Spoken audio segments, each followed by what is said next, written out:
Bonjour et bienvenue dans cette première séquence du C41 Pédologie. Nous allons travailler dans cette première séquence sur la notion de station forestière et sur la place que le sol y occupe.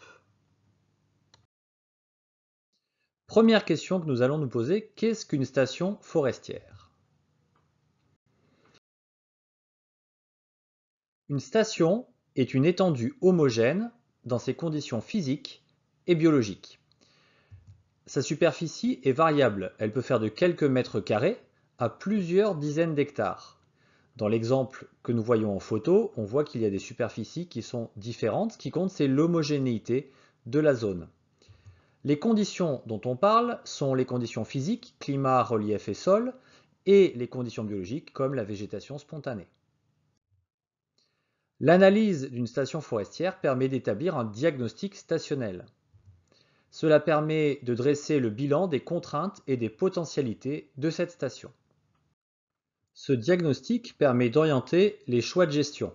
En effet, à partir des contraintes et des potentialités, nous allons pouvoir définir quelles essences sont adaptées, quel est leur potentiel de survie et de production de bois, et quelles sont leurs fragilités. Cela va guider nos choix en termes d'action sylvicole. Parlons maintenant des composantes de la station forestière. Comme nous l'avons vu, le climat joue par la pluviométrie et les températures. On va donc analyser finement la pluviométrie, quelle est la pluviométrie totale, annuelle, et également quelle est la pluviométrie estivale, pour savoir s'il y a des sécheresses importantes. Nous allons regarder également les températures, comme les températures moyennes ou extrêmes, le gel, les canicules. Le relief, ce qu'on appelle la topographie, doit être analysé. Chaque position topographique amène des conditions différentes. Plateau, bas de pente et pente ne fonctionnent pas de la même manière. On regarde également l'exposition. Les pentes nord, orientées au nord, qui sont plus à l'ombre, sont plus fraîches que les pentes sud, qui sont plus chaudes. Le sol est décrit précisément. On parle de la matière minérale, avec les horizons minéraux et ce qu'on appelle la roche-mère, et la matière organique, composée de l'humus. Nous allons analyser la végétation spontanée, c'est-à-dire la végétation qui s'installe sans action de l'homme. Nous allons regarder la liste des espèces, c'est la composition floristique, mais également la structure de ces espèces, quel recouvrement, quelle hauteur elles occupent. Nous allons maintenant définir le sol. Nous travaillons dans une science, une matière que l'on appelle la pédologie, c'est tout simplement la science du sol.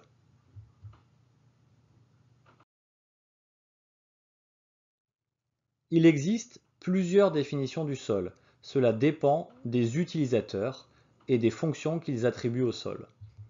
En agriculture, on ne réfléchit pas de la même manière que quand on fait de la gestion forestière, tout simplement parce que les moyens d'action sur le sol ne sont pas du tout les mêmes.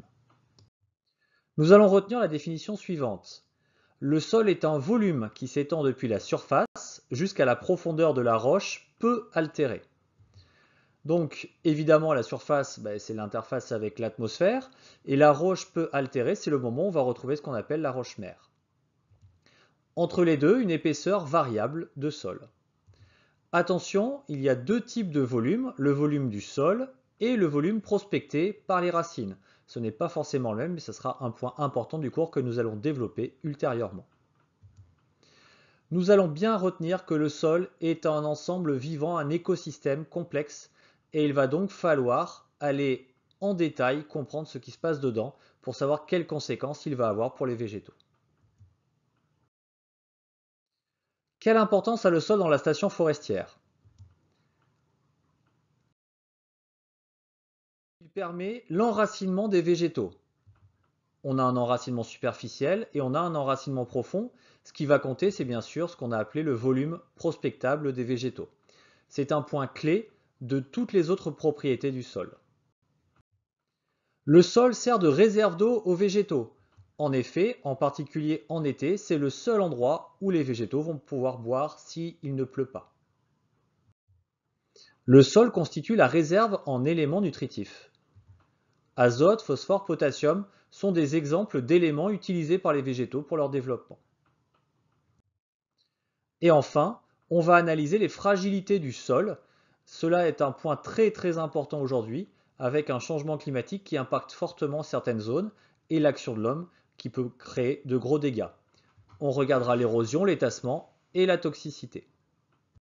Voilà pour cette première vidéo d'introduction au cours de pédologie. J'espère que vous avez bien compris la notion de station et quelle place occupe le sol dans cette approche. Nous allons utiliser cela tout au long de la première année dans le cours de diagnostic forestier.